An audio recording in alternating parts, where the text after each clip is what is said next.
ghost in my attic.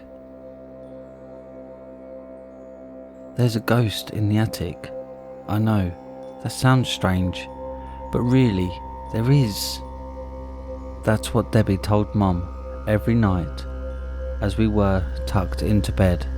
She was 10 at the time, I was 14. I always told her that ghosts didn't exist, but she never stopped believing. Eventually, after a year of living in that house and her claiming there was a ghost there, Ma and Pa got annoyed by it. She was too young to have such beliefs, but she refused to give up. Charlie, the ghost. When she was almost 12, I couldn't stand sharing a room with her babbling all night in her sleep and talking to Charlie all morning while awake. I took her to the library, hoping to find proof that nobody died there. The newspaper clippings had a different idea though. Charlie, or Charles Hanson, disappeared from that house long before my sister and I had been born. He was 12. They solved his case only a couple of years before we had moved in. I wish I'd never read how he died, about how he'd been shoved into a wooden box and sealed behind a brick wall in the attic. He'd been nailed there by the shirt, and the lid of the box was chained, locked and nailed closed. My sister took that as proof of her ghost's existence. But I just wanted to ask Ma and Pa why we would move into a house like this, and whether or not they knew what happened to the kid. You know what they told me? The price was dropped because that kid died here. I was appalled. Then, in the middle of the night, my sister disappeared from her bed. She was gone, missing. None of us had woken up until late into the morning.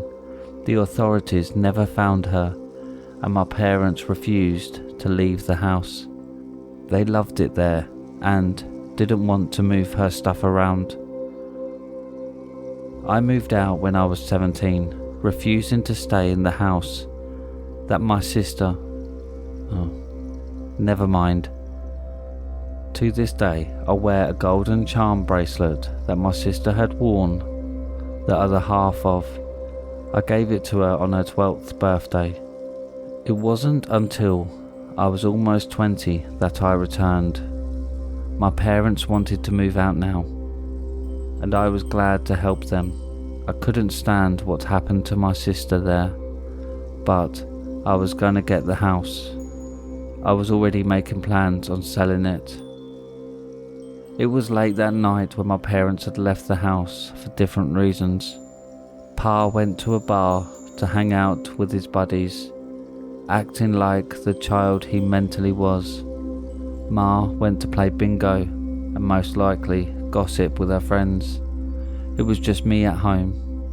I tried to relax and watch TV, but the house made me too uneasy. It would make you kinda paranoid too. So, shut your trap. I was so close to falling asleep when the light ping of a hammer against nails caused my eyes to fly open. I recognised the noise. I'd heard it in my dreams. The night my sister disappeared, and it's reoccurred in my nightmares ever since. I flung off the couch and down the hall to the attic entrance. I pulled the rope and climbed the ladder that had slid down. "Who's there?" I hollered over and over, but nobody replied. It was the first time I'd ever been in the attic, and it will be the last. Nothing seemed out of the ordinary, except for the left wall, which was brick instead of wood like the others. The bricks seemed old, except for a small area that seemed to have been replaced by newer bricks. I could have just left it there.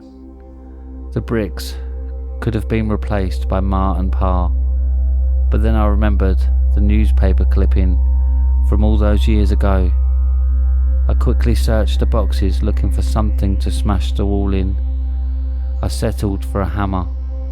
I bashed it against the wall over and over again until a pungent smell wafted out. I gagged and staggered away, my eyes tearing and my nose burning, but I soon returned to the wall. I dug at the bricks with my hand until a simple wooden chest was visible.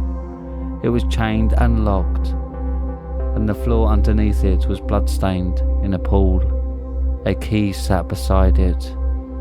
I quickly unlocked the chains, tears continuing to fall as I opened the lid, but this time it wasn't because of the smell of rot. It was because of the small body inside, the blood-stained pyjamas, the hair that had fallen out in chunks, and the golden charm clenched tight in my baby sister's hand.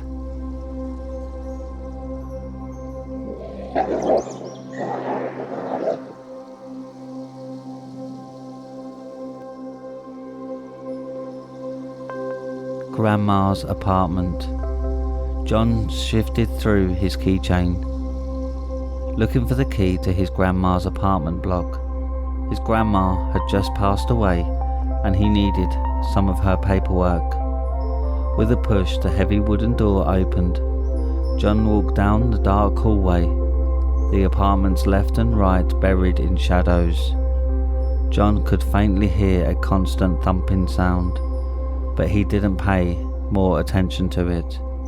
He went up the winding staircase, careful not to trip in the darkness.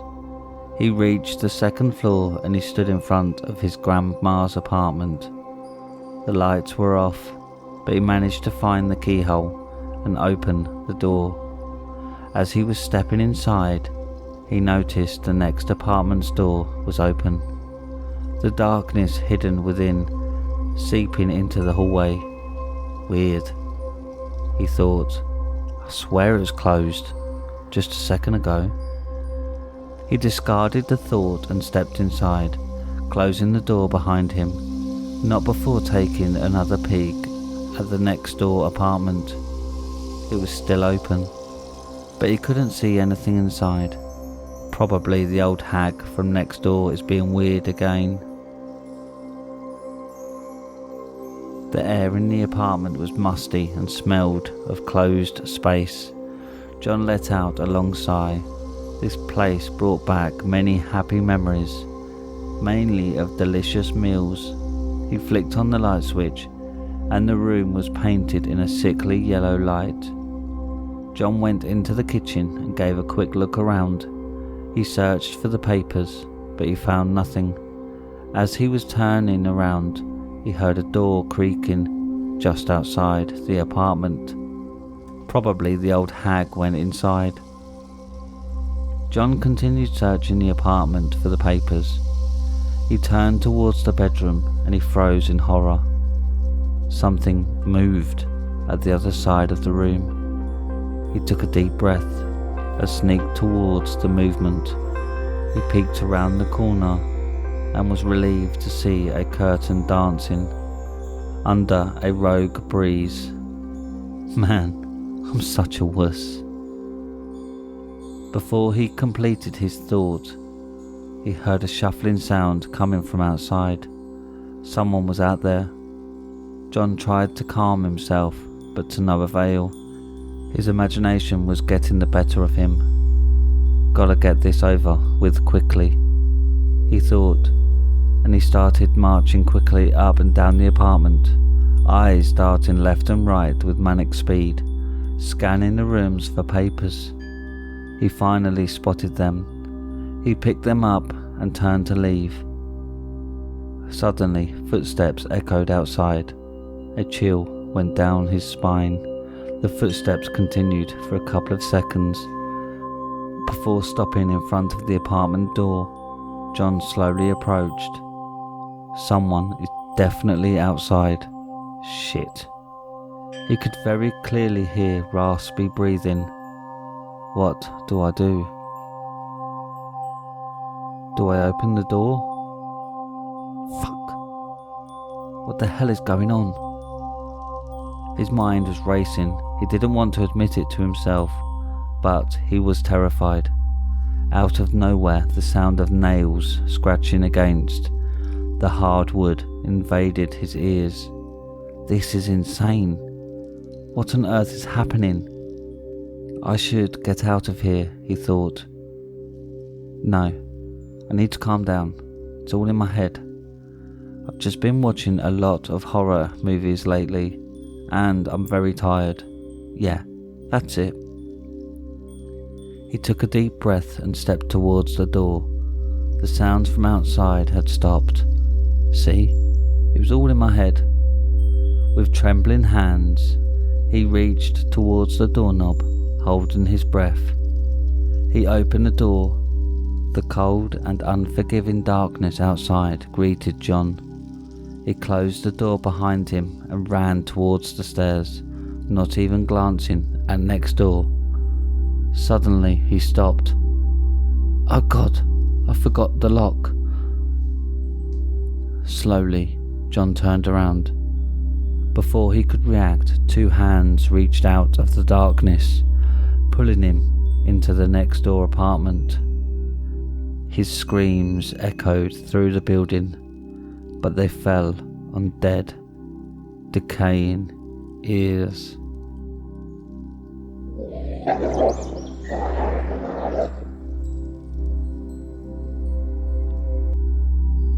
And that's it for tonight, my little hellhounds.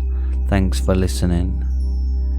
If you've enjoyed tonight's scary stories, then don't forget to subscribe and click the bell icon so you get notified every time I upload. If you have any scary stories you want narrated on the channel, then submit them to Reddit r/homeofscares and follow me on Twitter at homeofscares. Now, good night, my little hellhounds.